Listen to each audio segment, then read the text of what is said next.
मेरे मन में ठेस है इस बात की, आपके मन में, हम सबके मन में आज दर्द है इस बात का कि सहानुभूति के दो शब्द की तो दूर की बात है, इन परिवारों के मदद करने की तो दूर की बात है, मजाक उड़ाया जा रहा है। और मैं बताना चाहता हूं इस बीजेपी की सरकार को, विभिन्न टोल प्लाजा किसान धरनों से लेकर संसद में किसानों की आवाज बुलंद करने वाले सांसद दीपेंद्र हुड्डा ने आज कलायत अनाज मंडी में आयोजित किसान महापंचायत को संबोधित करते हुए कहा कि ये पहला ऐसा आंदोलन है जो जाति, धर्म, क्षेत्र, भाषा के सारे बंधन तोड़कर एकजुट है। ये किसान और किसानी के अस्तित्व की लड़ाई है, इसलिए शांति व अनुशासन के साथ एकजुट होकर संघर्ष करें, तभी कृषक बचेगा और कृषि बचेगी। ऐसा नहीं किया तो आने वाली पीढ़ी का भविष्य अंधकार में हो जाएगा। इस आंदोलन की सबसे बड़ी बुनियाद शांति और अनुशासन है। इससे पहले दीपेंद्र हुड्डा ने उचाना हलके के गांव मोहनगढ़ छापड़ा के शहीद किसान स्वर्गीय रणधीर सिंह और गांव चूड़पुर के स्वर्गीय रोशन के घर पहुंचकर श्रद्धांजलि अर्पित की और परिवारजनों से मिलकर शोक प्रकट किया व उन्हें सांत्वना दी। महापंचायत में हाथ उठाकर एक स्वर में 3 प्रस्ताव पारित किए गए, जिसमें पहला, तीनों कृषि कानून वापस लिए जाएं। दूसरा, आंदोलन में जान कुर्बान करने वाले 200 से ज्यादा शहीद किसानों के परिवार को आर्थिक मदद व नौकरी दी जाए। तीसरा, कृषि मंत्री के बयान की निंदा की गई और उन्हें बर्खास्त करने की मांग का प्रस्ताव पारित हुआ।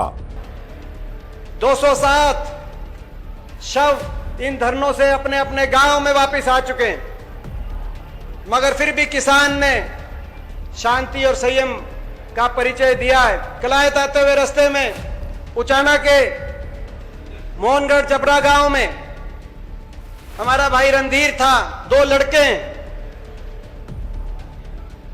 अभी इतनी उम्र नहीं कि वो सारा काम संभाल लें। 12वीं बड़ा लड़का 12वीं में, आगे क्या होगा, कौन सुध लेगा। कल मैं गया था झज्जर में, झज्जर के गुड्डा गांव में, और मैं बताना चाहता हूं इस बीजेपी की सरकार को, कृषि मंत्री जयप्रकाश दलाल जी ने जिस तरह की बात करी है उनको, और पूरी सरकार को जो इनको देशद्रोही बता रही है। झज्जर के गांव गुड्डा में कल रात में गया था, ढासा बॉर्डर से शव वापिस आया, किसान का नाम था करमवीर, उसके दादा भी फौज में थे, उसके पिता भी फौज में थे, और हाल में उसका लड़का अभी चीन बॉर्डर पे पोस्टेड है, उसका लड़का भी फौज में था, और वो 52 दिन से लगातार धरने पे बैठा हुआ था हमारा भाई। और इन लोगों